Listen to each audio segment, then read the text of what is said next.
O TV Elas por Elas Formação coloca em pauta os desafios enfrentados pelo gênero feminino no mundo contemporâneo, com foco na preparação e formação das mulheres para a disputa política. A cada semana, um tema diferente será trabalhado em aulas preparadas por especialistas e mulheres de notório saber. Às sextas-feiras, elas se reúnem em uma roda de conversa para trocar experiências e visões sobre o assunto. E para mostrar que o engajamento político começa muito antes de se pensar em uma candidatura, convidamos companheiras de todos os cantos do país para compartilhar suas histórias e trajetórias com a gente. Então anota aí, de segunda a sexta-feira, a partir das 4 da tarde, tem TV Elas por Elas Formação na TVPT.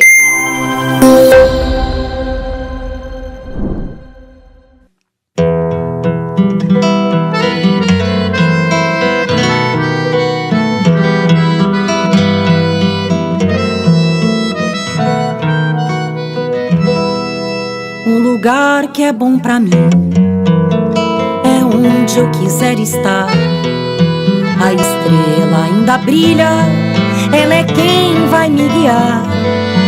Ser guerreira é minha sina, batalhando pra vencer. Tenho voz pra ser ouvida, tenho sonhos pra viver. Não vão mais conseguir me anular, me calar. Ninguém vai me impedir de cantar e lutar. Seja em casa, no campo, na rua ou na praça. Chega de mordaça, agora eu vou falar. Porque eu sou mulher pra fazer acontecer. Eu sou uma delas, são elas por elas, ocupando os espaços de poder. O tema dessa semana é Mulheres e Direitos Humanos, Desafios para o Brasil. A primeira aula que fala sobre gênero e direitos humanos foi preparada pela ex-ministra da Secretaria de Política para Mulheres, Eleonora Menicucci. Eu iniciarei agora 4 aulas de no máximo 15 minutos sobre gênero e direitos humanos. O primeiro módulo, a primeira aula, eu vou abordar brevemente um relato dos 3 documentos básicos que constituíram os direitos humanos. E as mulheres nesses documentos, ou melhor, as mulheres fora desses documentos. E por que se as mulheres fora desse documento? Se nós, mulheres, ou as mulheres em geral, são sujeitos e protagonistas de direitos, elas não foram consideradas. As mulheres reivindicam e contribuem suas demandas como direitos. No entanto, fora do guarda-chuva de direitos humanos. Os debates sobre os direitos humanos são muito recentes no mundo ocidental. Apesar das normativas legais serem estabelecidas no século XIX, somente no século XX, com os horrores do Holocausto na Segunda Guerra Mundial e as bombas atômicas em Hiroshima e Nagasaki, é que a sociedade começou a debruçar-se efetivamente com a garantia dos direitos humanos. Apesar disso, é inimaginável que a questão de gênero, a reivindicação dos direitos humanos para as mulheres, não esteja contemplada. A desigualdade de gênero é uma afronta à igualização proposta pelos direitos humanos, desde a sua fundação no século XVIII. E essa desigualdade, o poder e o domínio de uns sobre outras, tem também a sua história, que é a reivindicação dos direitos humanos aplicados às mulheres, que ocorre porque, até há pouco tempo, não eram consideradas humanas, mas sim filhas, esposas de outros humanos, os masculinos. Os três principais documentos sobre os direitos humanos: primeiro, Declaração dos Direitos Humanos da Virgínia, Estados Unidos, em 1776. É uma declaração de direitos que abre caminho para a independência da América do Norte e que será a inspiradora para o documento lançado após a Revolução Francesa, que é o segundo, a Declaração dos Direitos do Homem e do Cidadão. Inimaginável pensar isso. E o terceiro documento, lançado pela ONU em 1948, segue as mesmas diretrizes e premissas dos anteriores em seus princípios gerais.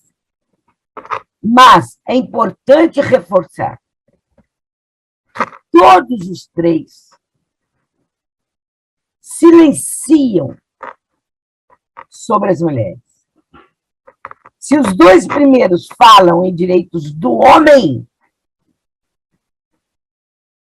o terceiro avança e fala em direitos do ser humano.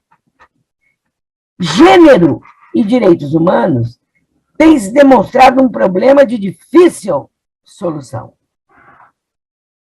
Vide o exemplo da francesa Olympe de Gouges, que foi decapitada ao escrever uma declaração, a primeira, dos direitos da mulher e da cidadã, onde fica explícito a quem se destinava a nova cidadania, aos homens.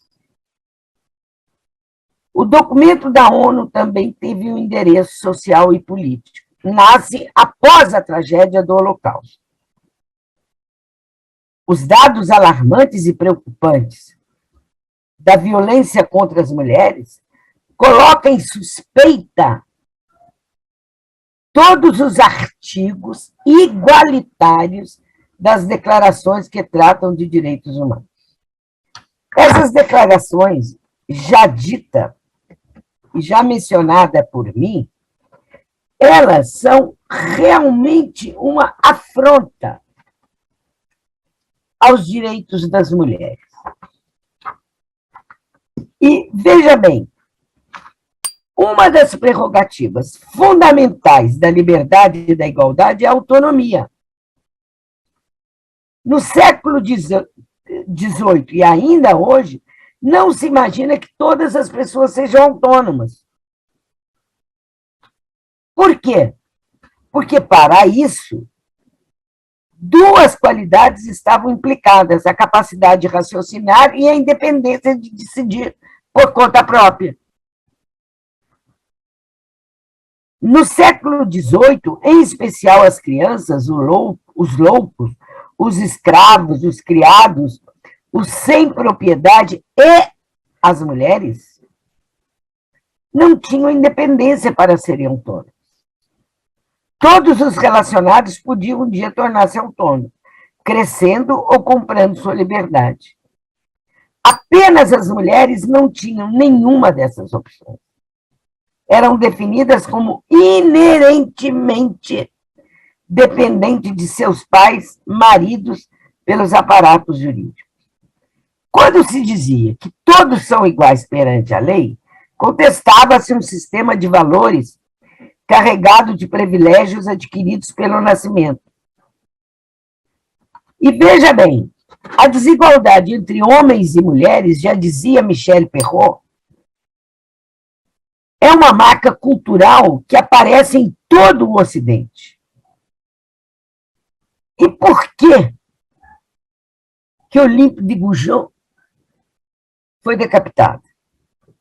Ela foi embalada pelos ideais libertários da Revolução e escreveu a Declaração dos Direitos da Mulher, que é apresentada, isso nós mulheres feministas não podemos esquecer nunca, apresentada aos Estados Gerais franceses, demonstrando a parcialidade do sujeito masculino e reivindicando de que a diferença de sexo não pode justificar de forma nenhuma a exclusão das mulheres. do poder político e da cidadania social. Olímpia aceita o princípio da universalidade, que está na base da Declaração dos Direitos do Homem, e reivindica a diferença que hoje definimos como gênero, fazendo de homens e mulheres o fundamento da nação. Por isso, ela é decapitada. A declaração constitui-se na primeira interrogação sobre o papel da mulher nas teorias e práticas institucionais e tenta demonstrar as capacidades intelectuais e racionais do gênero humano. Veja bem, o que está por trás disso tudo? O que está por trás disso tudo é um sistema secular, estruturante, que é o patriarcado, que é o sistema de mando, e que está presente em todos os argumentos utilizados para afastar a mulher da política, para não lhe conceder o título de cidadã. O que mais pesava era o medo de que as mulheres abandonassem os deveres, entre aspas, que a natureza havia lhe reservado. Se elas participassem da vida pública, quem cuidaria dos filhos e manteria o lar acolhedor? Veja bem, isso foi escrito no século XVIII, XIII. E até hoje, isto é absolutamente utilizado. Então, para terminar essa primeira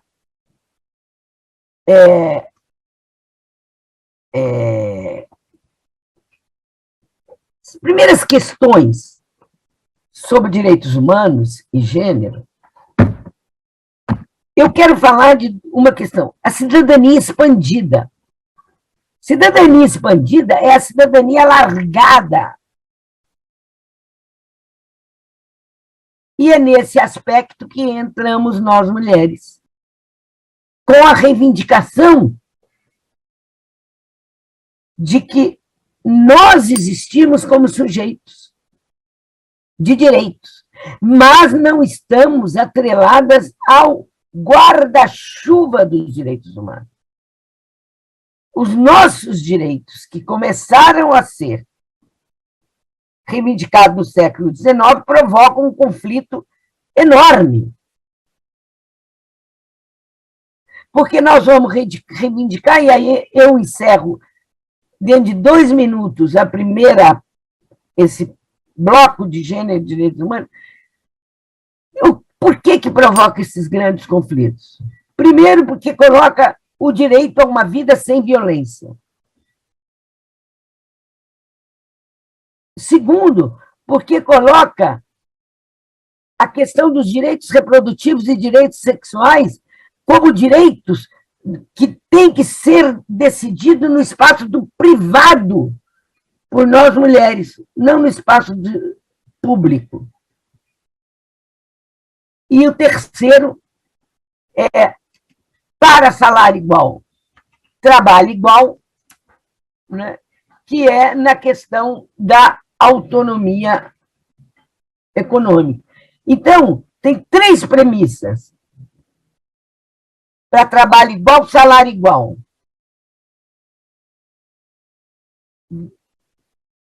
Quem ama não mata. O silêncio é cúmplice da violência. E nosso corpo nos pertence. Aí nós, mulheres, criamos, no movimento de mulheres e no movimento feminista, a concepção de direitos das mulheres, sobre os quais eu falarei a seguir nos blocos da violência, da saúde da mulher, direitos sexuais e reprodutivos, e da autonomia econômica, com 2 aspectos só. Então, encerro aqui dizendo que, para nós, mulheres feministas, a origem do novo feminismo foi nos anos 60. E esse direito ninguém mais nos toma, o direito de sermos cidadãs, com todos os direitos ampliados, direitos de cidadania e direitos de liberdade e igualdade na vida privada e na vida pública. Encerro aqui o meu primeiro bloco de abordagem sobre direitos humanos e gênero. Meu nome é Elisa, frequento a CDCM Sônia Maria, das mulheres, né? Estou aqui, pode dizer, praticamente 1 ano. O agressor vira e mexe aparece na minha casa, mas tem que agradecer a casa, a GCM 190, que está sempre me socorrendo. Graças também ao apoio daqui, consegui ter a medida protetiva, que as mulheres que estão passando por isso não desistam, porque às vezes as pessoas acham que chega na delegacia maltratada, mas não é, porque a gente tem que entrar com respeito para ser respeitada, e quando fizer, não desista, porque eu acho assim, quem bateu uma vez, bate sempre, né? Só que quem bebe é pior ainda, porque nós estamos passando pelo coronavírus, às vezes tem briga por causa de falta de emprego, por vários motivos. Então, cada motivo é uma coisa. E eu acho assim, que a mulher não deve ser... Nós não nascemos para ser tomando pancada. Eu acho que quando não dá certo, é melhor separar, principalmente quando tem filhos. Quando eu passei também na Casa Brasileira, teve mulher que tomou facada, defendendo os filhos. Então, acho que a mulher tem que... A gente nasceu mesmo para poder se erguer, e a violência doméstica está crescendo, mas quem entrar, não desista. Porque às vezes você desiste, é difícil, não é fácil. Perdi uma vista, tive 3 AVC, ele quebrou meu braço, estou com o punho trincado, tenho 2 costelas trincadas, mas não vou desistir. E agora teve de novo, mas tenho fé na justiça, que agora ele fica detido. E não vou desistir. Na casa de apoio a gente passa por psicólogo, tem orientação, e é isso que a gente precisa, porque a gente, se deixar, pode entrar numa depressão. Eu não vou entrar em depressão. Quando eu estou em casa, eu ligo o rádio e falo. As pessoas falam para mim, você não tem medo? Não tenho medo. Primeiro, que eu tenho Deus do meu lado. E segundo, que eu acho que deixar a depressão é ruim. A gente tem que se fortalecer. Eu escuto música e digo, não tô só. Limpo a casa, faço o que eu tenho que fazer, à tarde eu descanso. E outra coisa, não durmo mais reto, tenho que usar uma rampinha nas costas devido à costela trincada, meu lado esquerdo ficou mais afetado, mas nem por isso eu vou abaixar a cabeça para quem não presta. O silêncio é cúmplice da violência. O que é a violência de gênero?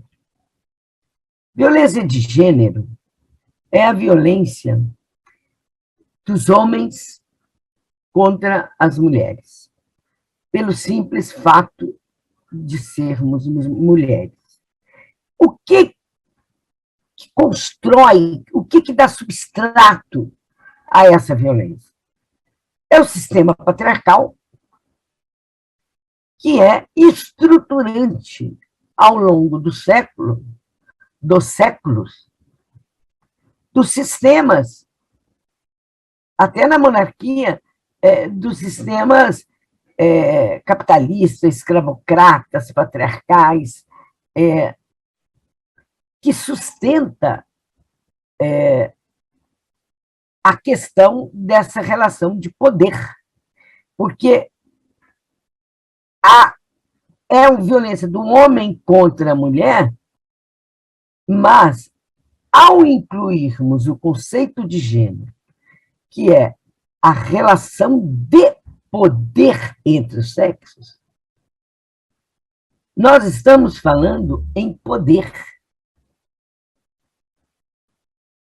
E quem cala diante das violências de gênero consente e é cúmplice dessa violência. Então, Nós temos várias faces, infelizmente, dessa violência. Temos a violência doméstica. A violência doméstica é aquela que acontece no âmbito familiar, no âmbito da casa ou fora da casa, mas no âmbito familiar. Mesmo que as mulheres e homens já tenham se separado, entre namorados, entre companheiros, entre casal. Ela é física. A física deixa marca. Quebra o braço, machuca, arrebenta a perna, roxos. Ela é visível. Ela não pode ser negada. Temos a violência sexual, que são os estupros, que é diferente do assédio sexual. Por exemplo, nos ônibus, nos transportes coletivos, quando homens encostam no corpo da mulher sem autorização dela, é assédio sexual. A violência sexual é quando existe penetração carnal. Estupro já é um crime no Brasil hediondo.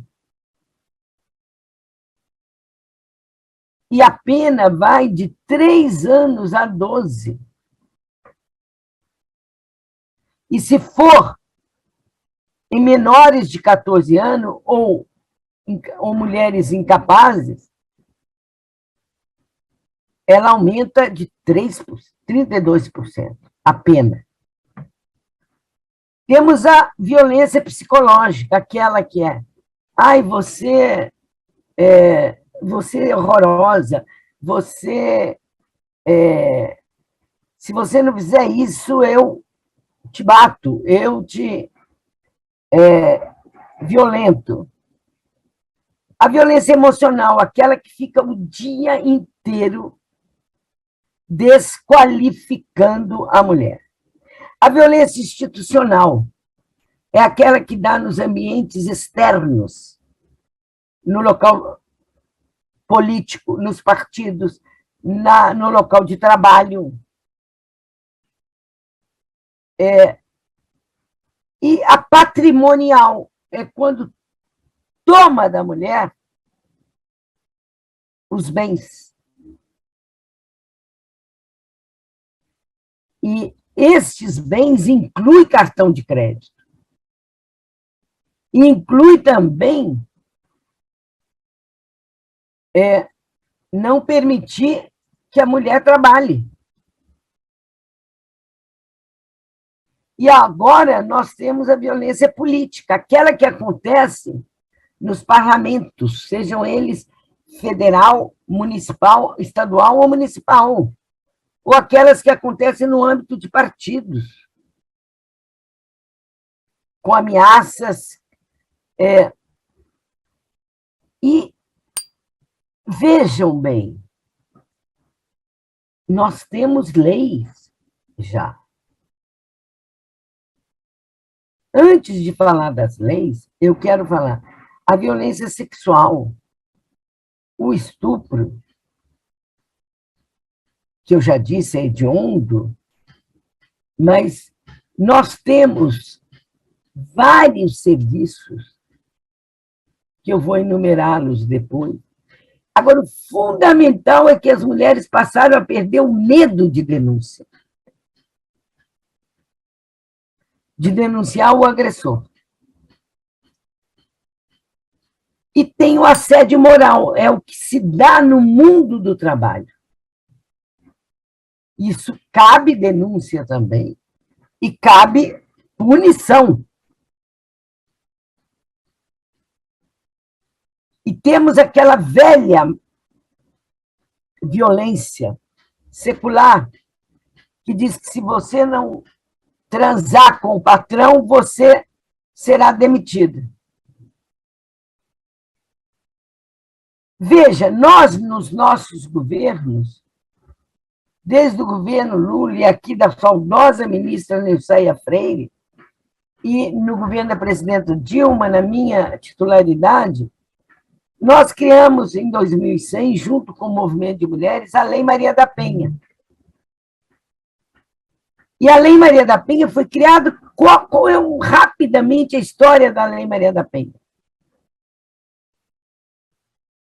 A própria Maria da Penha se aliou a grupos feministas e fizeram uma denúncia na corte latino-americana.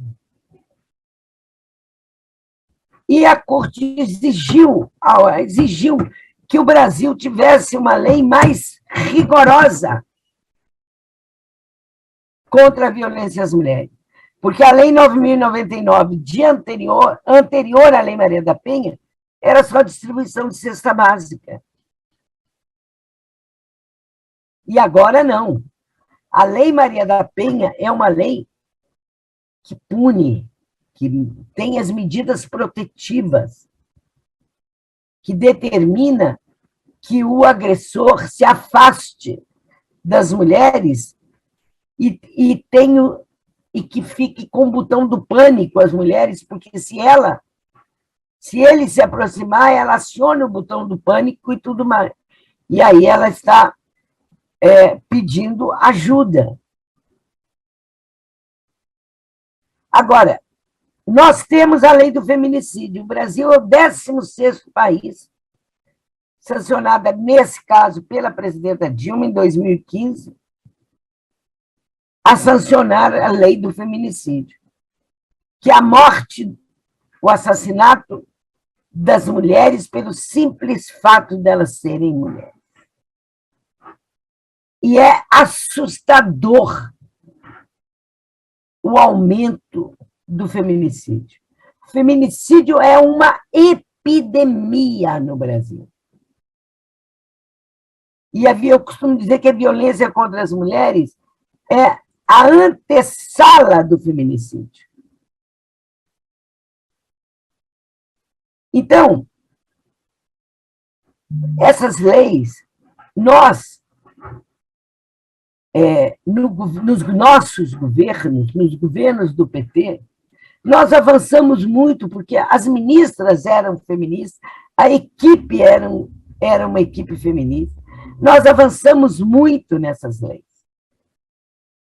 Tem o 180, na minha titularidade, nós transformamos o 180 de DISC para ligue, que é automaticamente a mulher, ao fazer a denúncia, já se torna um processo.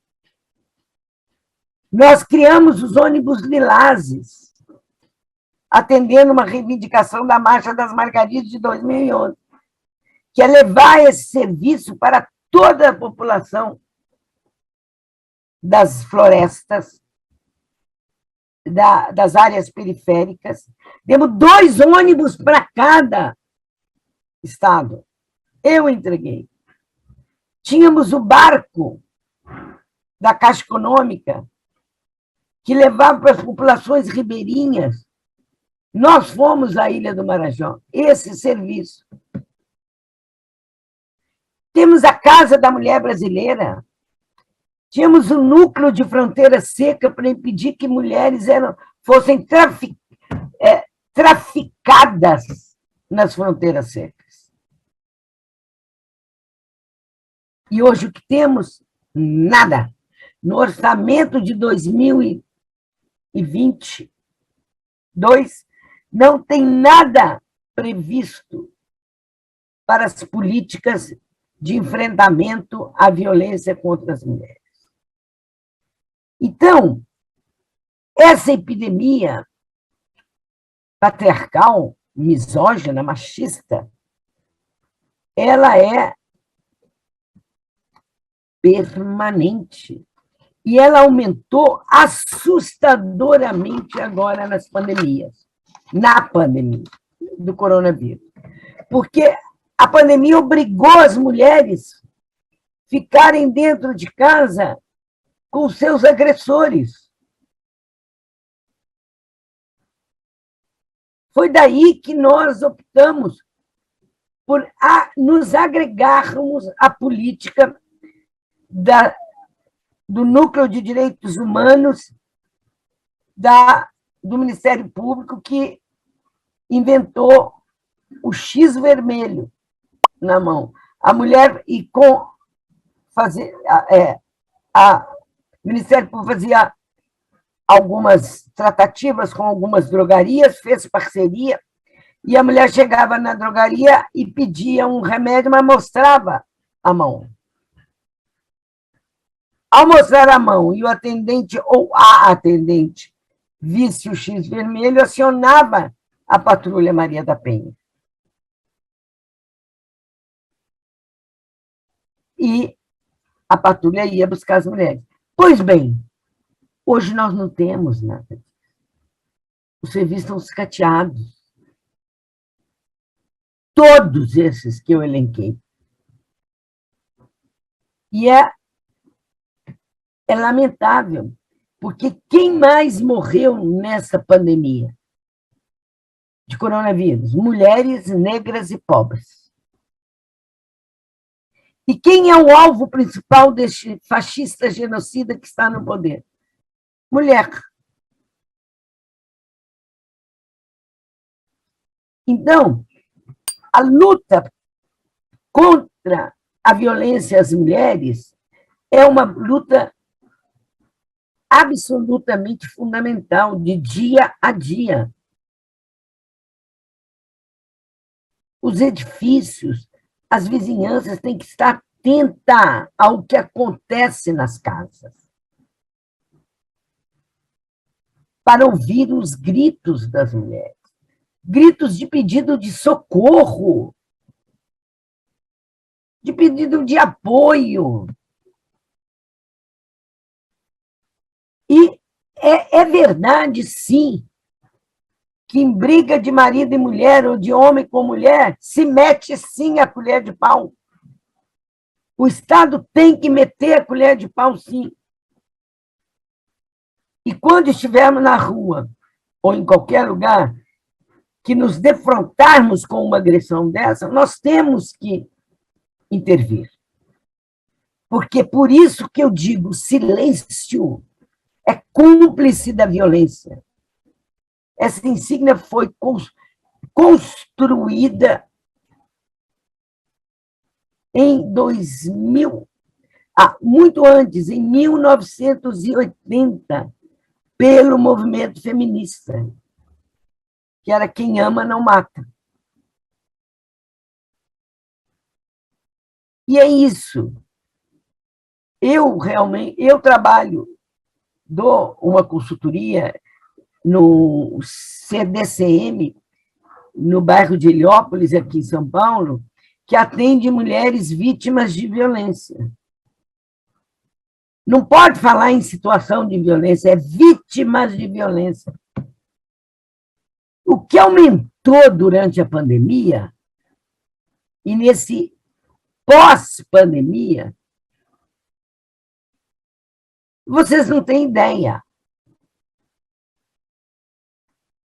Então, quem ama não mata. O silêncio é cúmplice da violência. Por isso, eu vou caminhando para o meu término, dizer para vocês, todas e todos que me ouviram, me ouvirão, tem que estar atenta. Porque não é normal. Não é natural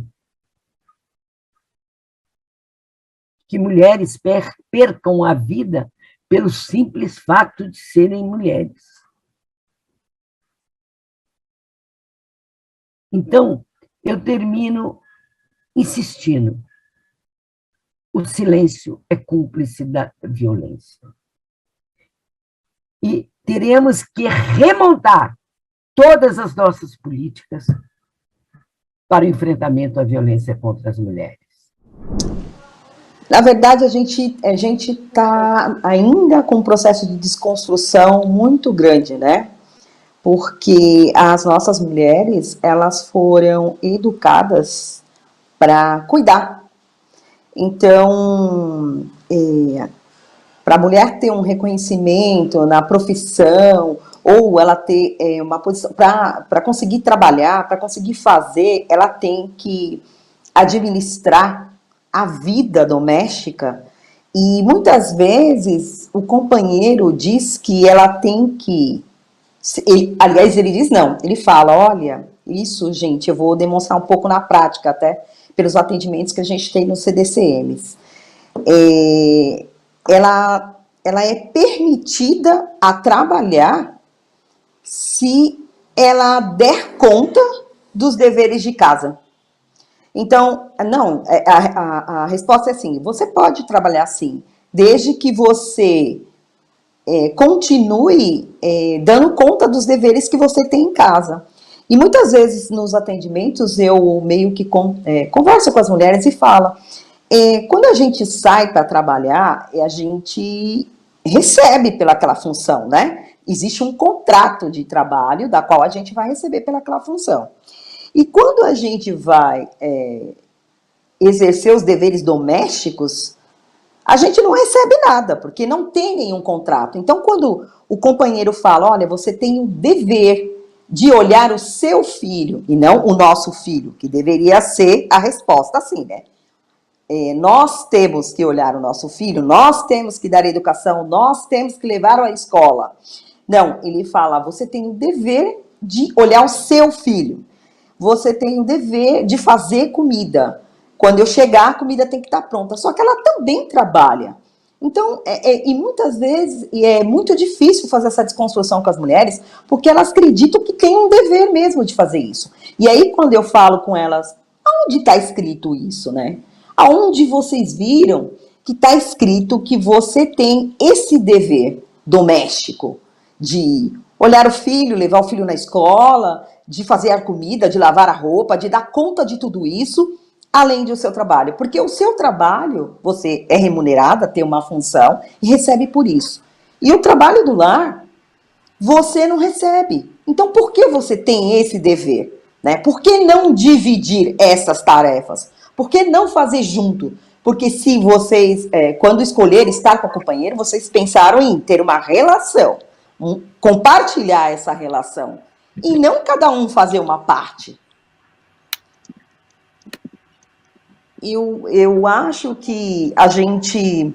É difícil fazer, tá, essa desconstrução com as mulheres, porque elas não compreendem. Aí muitas dizem assim para mim, nossa, eu casei e eu tenho que fazer sexo com ele.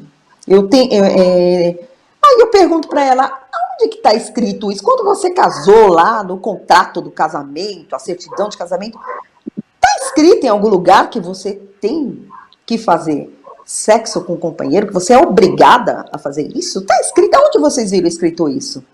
Não, mas ele fala isso para mim. Ele fala que eu tenho dever, como mulher casada, de me deitar com ele todos os dias, mesmo contra a minha vontade. Então, essa luta que a gente tem entre desigualdade, entre poder fazer, exercer sua profissão, também cuidar das coisas domésticas, e assim, eu sempre desconstruo com as mulheres que a gente tem que dividir, porque a gente pediu para ter alguém na nossa companhia, né, estar com alguém, mas para somar, não para ter o dever de ter que fazer determinadas coisas, e sim para somar, para dividir, para, né, fazer junto, muitas coisas, porque os filhos foram tidos juntos, e não, ó, eu te dei esse filho aí, você cuida. Então, a gente tem uma dificuldade grande das mulheres compreenderem que isso não é falar assim, mas isso que você está falando é coisa de feminista, né? Às vezes elas falam que os companheiros falam isso para ela. E não, eu sempre falo para elas, me mostrem quando vocês falam que tem esse dever, quem disse isso para vocês? Quem falou isso para você? Aonde está escrito? Onde está escrito isso? E aí elas não sabem que elas falam, o meu marido que me fala. Então, por conta desse estado da mulher ter que cuidar, né, de ter essa educação de cuidar da casa, das coisas, então fica aquilo enraizado, entendeu? Que as mulheres têm o dever de cuidar dos filhos, de cuidar da casa, e não receber nada por isso. E não que eu ache que as mulheres não tenham que fazer as coisas, mas juntos, né? Eu acho que juntos, com o companheiro, né? Eu falarei agora para vocês sobre uma temática extremamente importante para as mulheres, para nós mulheres, que define a dimensão dos direitos humanos no espaço privado das mulheres.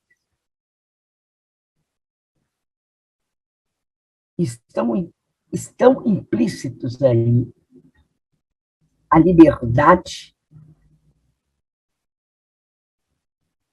e o direito no espaço privado de decidir pela sua própria vida. É por isso que, neste módulo, eu digo, nosso corpo nos pertence, meu corpo me pertence. Portanto, eu tenho que ter a garantia e o exercício do direito de escolher o que é melhor para o meu corpo e o que é melhor para a minha vida naquele momento. É por isso que chama de saúde integral da mulher. Saúde integral da mulher, direitos sexuais e direitos reprodutivos. Saúde integral da mulher é a perspectiva da integralidade, da equidade e da universalidade no que diz respeito à saúde das mulheres, que são princípios do nosso querido Sistema Único de Saúde, tão sucateado agora. E nós temos, desde 1980, um programa criado por nós, mulheres feministas, demandado e formatado, elaborado e proposto, que é o programa PAISME, Programa de Atenção Integral à Saúde da Mulher. E porque nós rompemos na concepção desse programa, nos anos 80, nós rompemos com a visão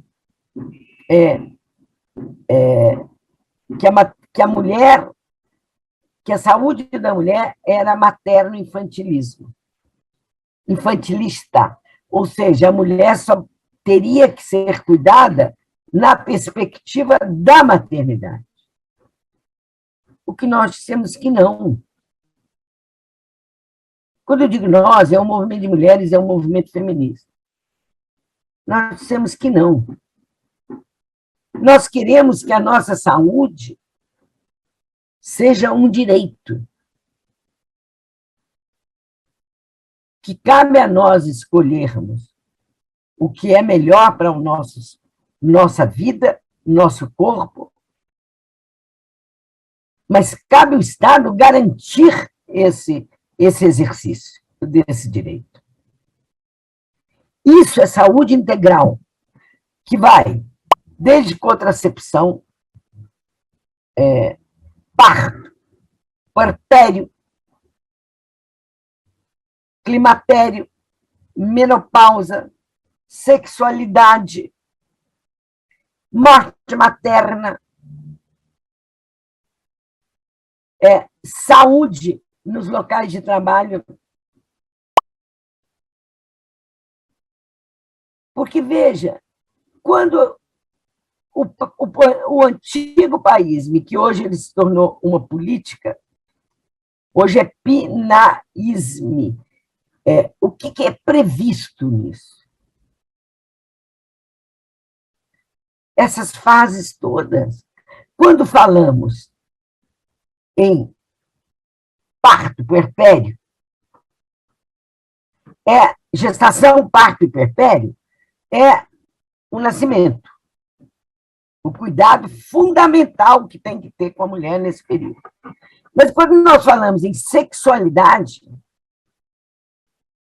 nós estamos falando em climatério e menopausa, que é um período em que a mulher deixa de menstruar. Mas ela não perde a sua sexualidade. Essa é a primeira questão. A segunda questão são as questões de mortes maternas, que são absolutamente evitáveis. O SUS,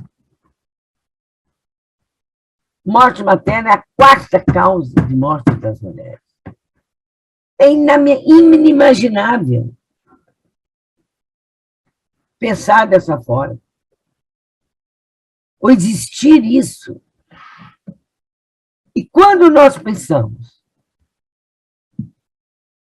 na saúde integral também, nós também precisamos pensar na formação continuada dos profissionais de saúde, aqueles mais diretamente ligados à mulher, que é o médico, a enfermeira e atendente de enfermagem. Depois vem psicólogo, assistente social, fono, nutricionista. E aí surge, na dimensão da morte materna, surgem as mortes absolutamente evitáveis. E surge a violência obstétrica. Morte evitável é uma violência obstétrica. É porque a mulher não fez 6 consultas, que é obrigatório fazer 6 consultas. E o desrespeito às mulheres no climatério, que é a fase do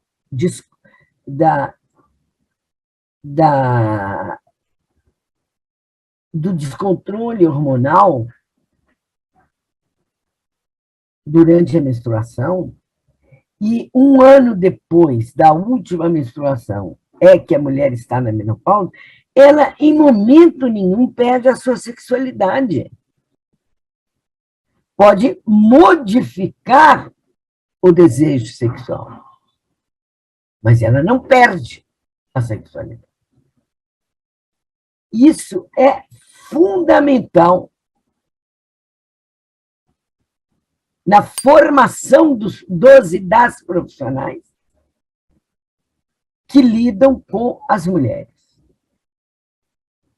E daí que surge a noção de direitos. Direitos sexuais e direitos reprodutivos.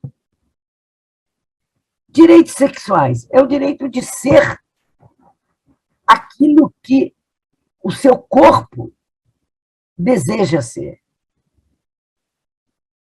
Porque não é a homossexualidade compulsiva e fecundante. Nós temos as lésbicas, as bissexuais, temos as trans,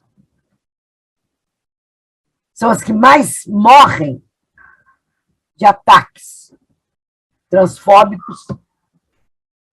Isso é uma violência contra as mulheres.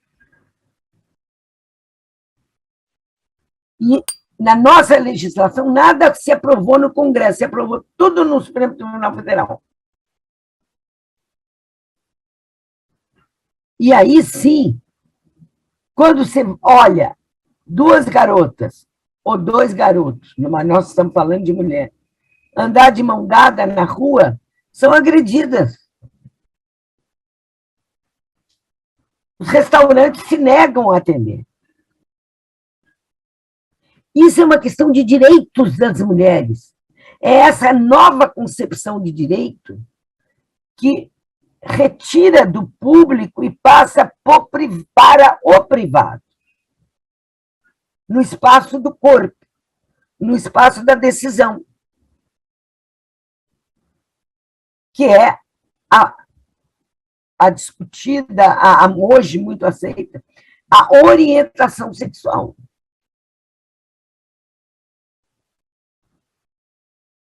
Isso, direitos sexuais. E esse direito tem que ser garantido. Mas ele não pode ficar sob o guarda-chuva de direitos humanos, embora eles sejam humanos, mas eles são específicos das mulheres.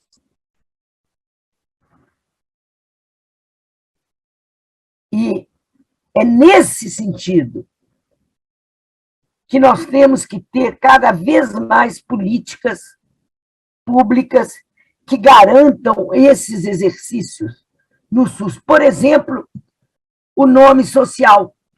A mudança do nome da certidão de nascimento, que nasceu como, entre aspas, João, e ela passa, por causa da trans, ela opta, escolhe por ser mulher, e o nome social dela é Maria, por exemplo. E aí entra no SUS já era. E na última Conferência de Direitos Humanos do governo Dilma, nós aprovamos o nome social. Hoje está tudo escangalhado. Os direitos reprodutivos, que são direitos reprodutivos. É o direito de escolher ter filhos quando quiser, qual é o melhor momento para se ter essa criança. E isso, tem que existir políticas no SUS que garantam a efetivação desse exercício, desses direitos reprodutivos. E que garantam, inclusive, o direito do exercício da interrupção da gravidez nos casos previstos em lei, que é estupro, risco de vida da mãe, chamado risco materno, e fetos anencéfalos. Criança de 10 anos, o ano passado, no início desse ano, teve um caso bárbaro no Espírito Santo. Uma criança de 10 anos foi estuprada anos. Ficou grávida, só conseguiu fazer a interrupção da gravidez num hospital no Recife.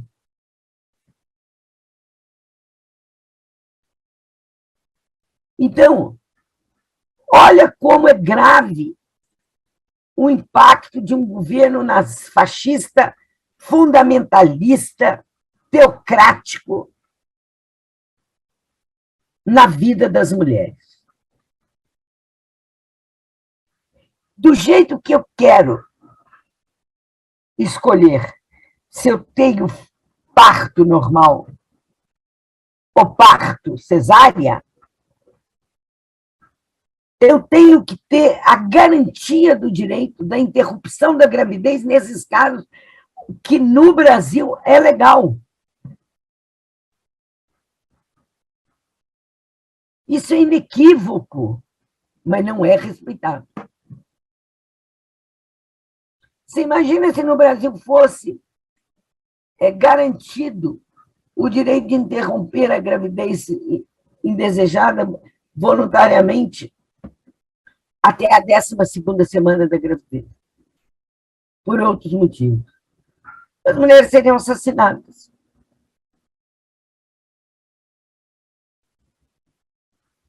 Agora, tem outros permissivos legais que podem ser incorporados.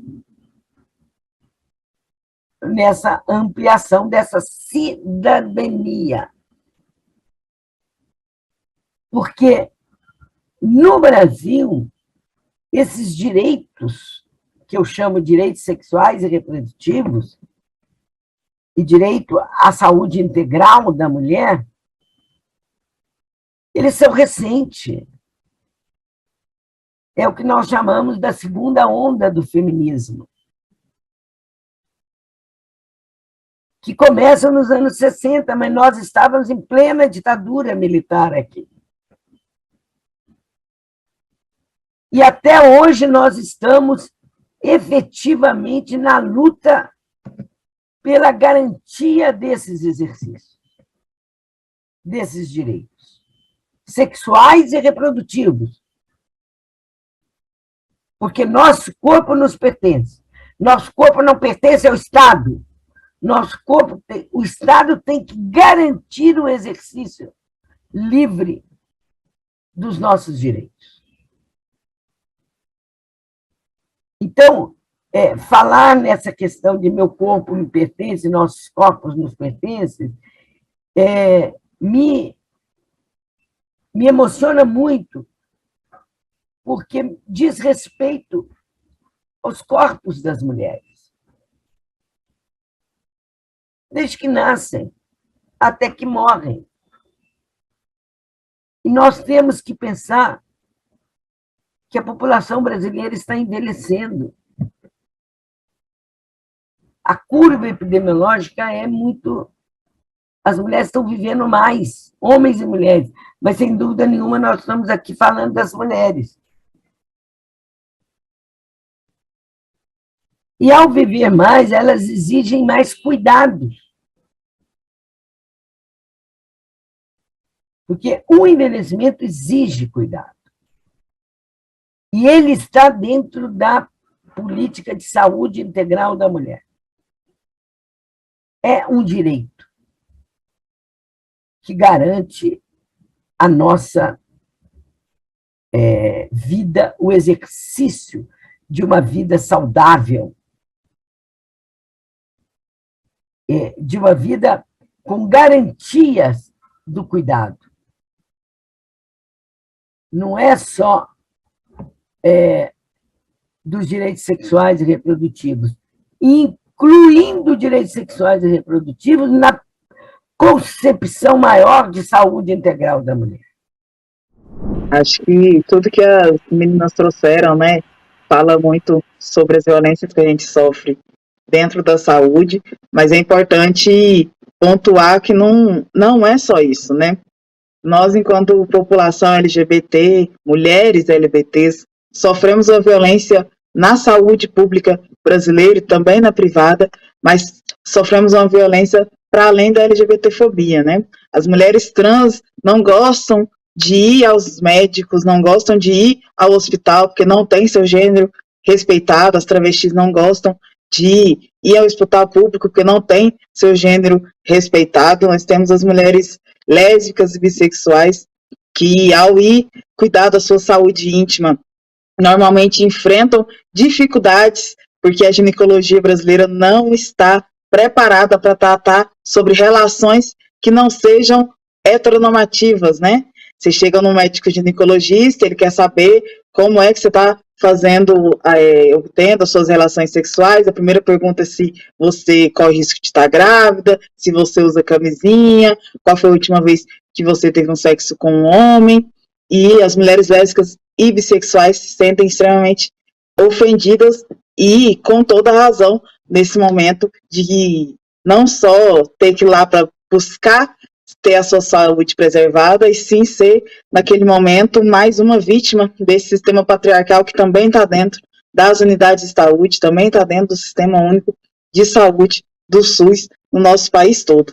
A doutora Denise falou muito bem sobre a violência obstétrica que as mulheres negras sofrem nesse país, a falsa ideia de que as mulheres negras têm mais força e por isso elas conseguem ter partos e fazer procedimentos de obstetricia sem precisar de anestesia. Isso é mais um rastro do que foi a escravidão no Brasil, onde as mulheres negras eram obrigadas a parir seus filhos sem nenhuma ajuda e aguentando sozinhas as dores que aquele parto lhe ofereciam, justamente porque no momento da escravidão, aqueles filhos, na maioria das vezes, eram filhos de estupros, e eles já nasciam natimortos, justamente porque essas mulheres não tinham a ajuda necessária naquele momento para ter suas crianças, para ter seus filhos. Isso continua acontecendo hoje no Brasil. O maior número de natimortos é de natimortos negros, de natimortos que são pretos, crianças pretas que nascem mortas ou que morrem pouco tempo depois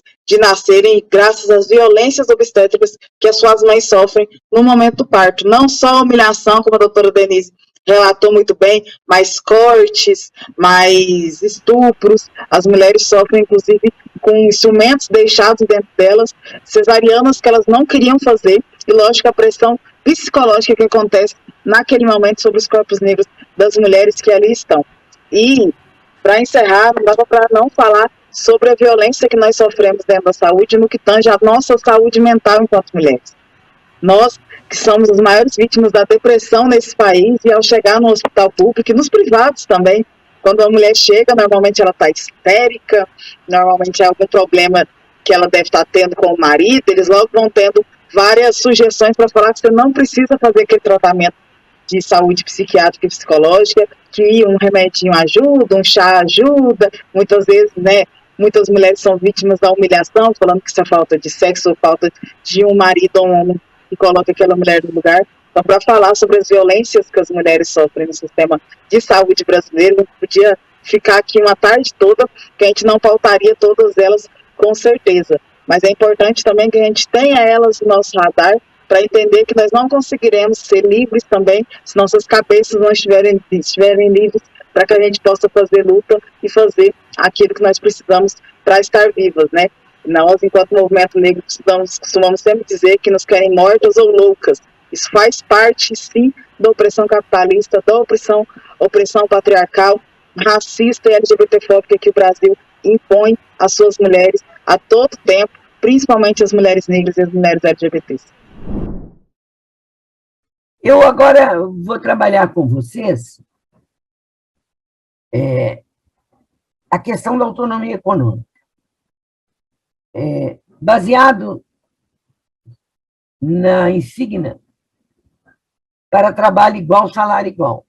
Aqui vocês já veem a dimensão da disparidade, a dimensão da desigualdade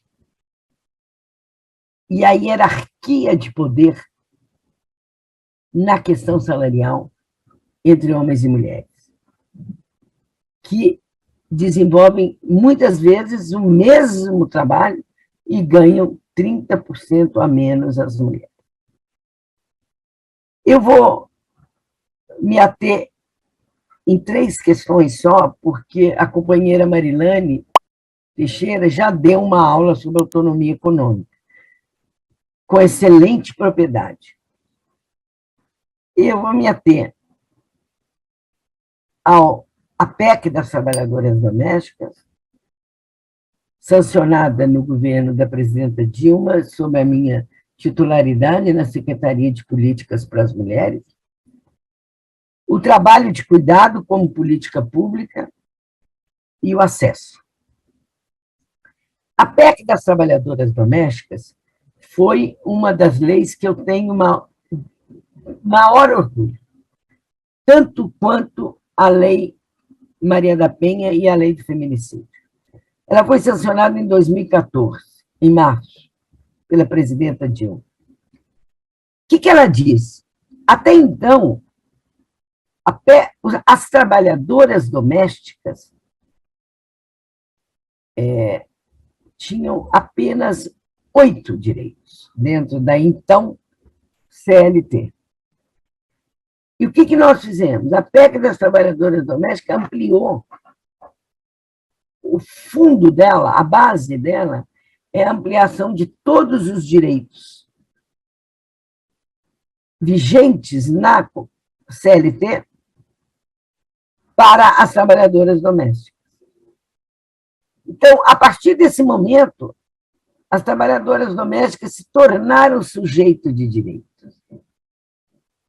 porque elas passaram a ter direitos. A 13º, a férias remunerada, a trabalhar só 8 horas, e vários outros direitos. Então, foi fundamental, porque houve uma reação, não só porque ela garantiu o exercício do direito, de todos os direitos às trabalhadoras domésticas, mas ela foi tão boa que houve uma revolta das patroas, de classe média alta. Imagina agora eu vou ter que garantir direitos, pagar, e quando eu precisar que a minha trabalhadora fique mais tempo em casa. Isso foi um avanço enorme para as trabalhadoras domésticas. Se não fosse a PEC das trabalhadoras domésticas, agora, durante esses quase 2 anos de pandemia, as trabalhadoras domésticas estavam completamente sem nenhuma garantia. Por exemplo, a grande maioria das patroas não pagaram as trabalhadoras para que elas ficassem em casa durante a pandemia. E isso foi uma violência, porque foram elas, as trabalhadoras, que estavam morrendo mais, porque são elas que pegam o transporte coletivo. São elas que estavam mais expostas aos vírus.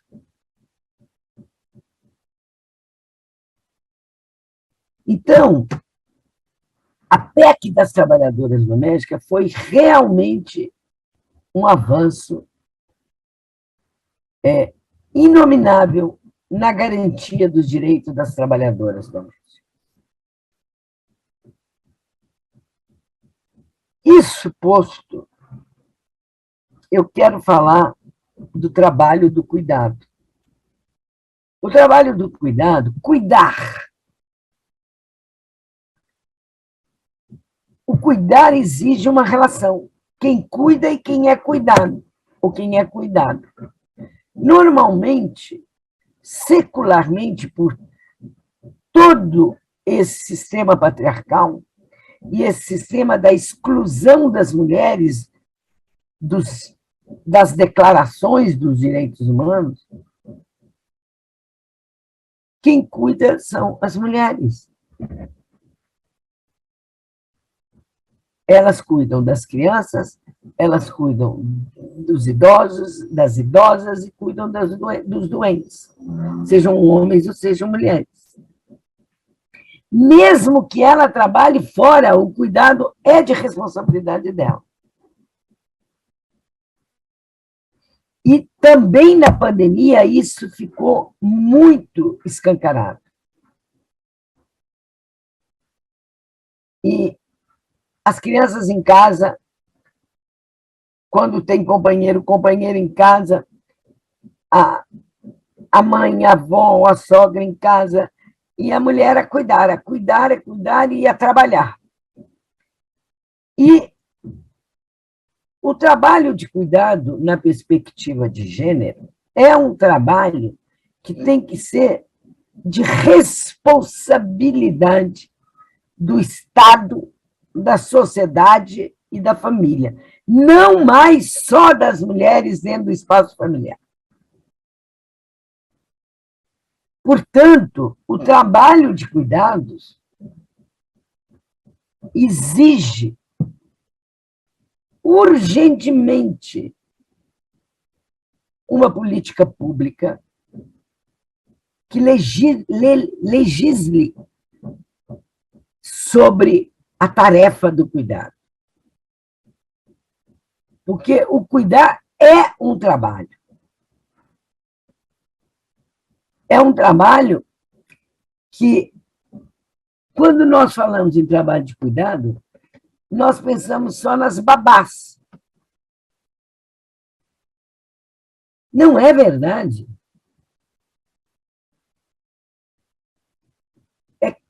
E com o envelhecimento da população, quem cuida desta população envelhecida? Se você for em qualquer casa de idosos, quem está cuidando são mulheres, são cuidadoras. Essas cuidadoras, elas têm um regime de trabalho, mas são elas que se deslocam, porque o cuidado não é uma política pública. A partir do momento que o cuidado se tornará uma política pública, altera a compreensão. E o trabalho de cuidado, ele está diretamente ligado à economia da sustentabilidade da vida. O que é isso? Sustentabilidade da vida é colocar a vida prioritariamente na relação de debate com a economia de mercado, com a economia clássica de mercado. Então, a economia da sustentabilidade da vida discute, critica a economia do mercado. Mostra, aliás, desculpa, outra perspectiva de pensar a economia. Por quê? Porque coloca a vida em primeiro lugar. E a vida de quem? De pessoas. Seres humanos que exigem afeto. Que o cuidar não é só o trabalho manual de trocar fralda, trocar roupa, dar o banho, leva para a escola ou dar o remédio, não. É um trabalho constante, que exige uma relação, constrói uma relação de afeto de quem cuida com quem é cuidado. Então, essa dimensão é a dimensão da sustentabilidade da vida.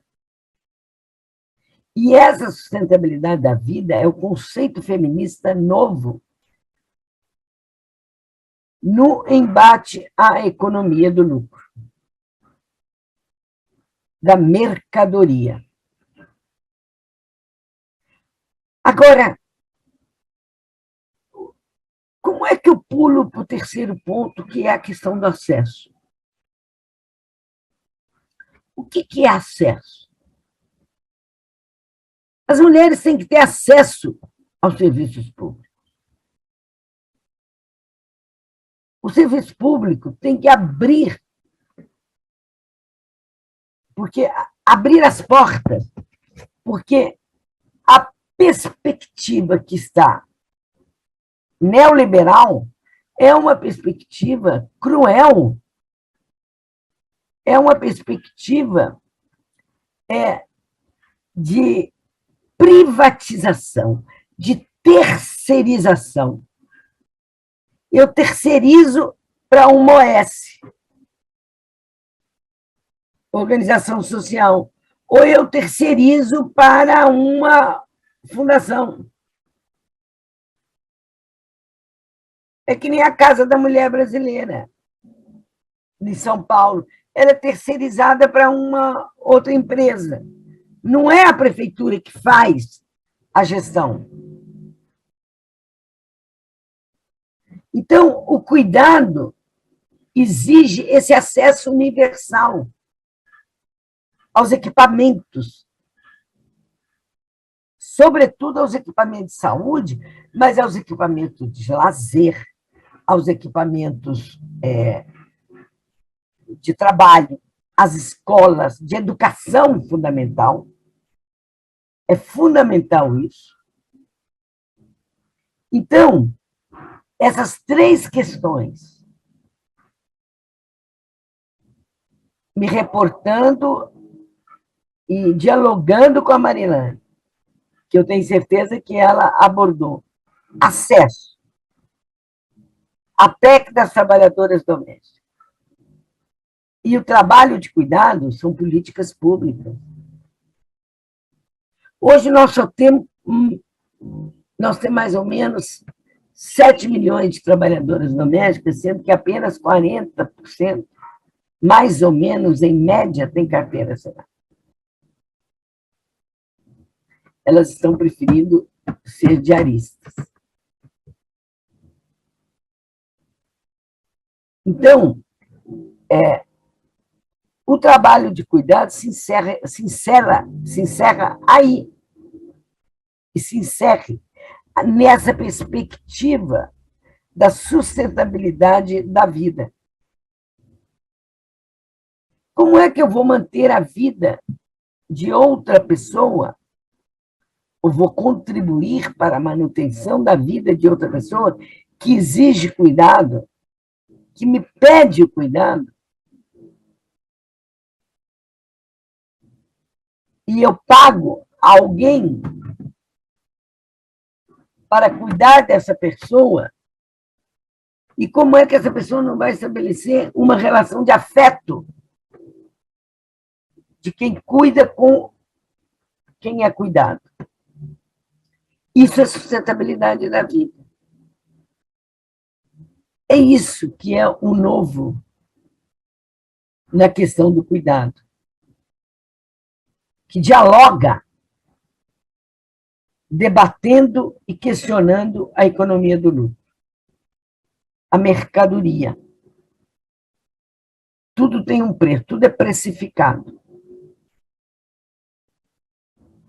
Então, para terminar essa parte da autonomia econômica, as mulheres, eu quero encerrar dizendo que as mulheres precisam, é fundamental que elas tenham autonomia econômica, quer dizer, que elas tenham acesso à formação, à capacitação, para concorrerem às carreiras. E daí que é fundamental as cotas para as universidades, para o serviço público, as cotas para a população negra, a cota para as mulheres, a cota para quem vem do serviço público, da escola pública, aliás. Isso é fundamental. Isso construirá, sem dúvida nenhuma, novas concepções de vida. E é por isso que eu pontuei a questão do acesso. E, terminando essa parte, eu quero dizer que quando nós dissemos para trabalho igual, salário igual, nós estamos sim reivindicando igualdade de direitos na questão da autonomia econômica. Só se nós teremos autonomia para sermos sujeitas e sujeitos de direitos, naquela concepção de cidadania ampliada que eu falei. E é nesse foco que eu quero terminar essa aula. Autonomia econômica não é só ter um salário, mas é ter um salário que lhe dê condições de igualdade de direitos com os homens. Que a relação de poder não seja mais uma relação de dominação, que não seja relação de poder, que a relação de gênero, aliás, não seja uma relação de poder. E que, ao desenvolver as mesmas tarefas, eu tenho que ganhar o mesmo salário. E o cuidado, passando a responsabilidade do Estado, da sociedade e da família, ele se torna uma política pública, com todas as regulamentações de uma política pública fundamental para quem cuida, como um trabalho. Autonomia econômica é isso.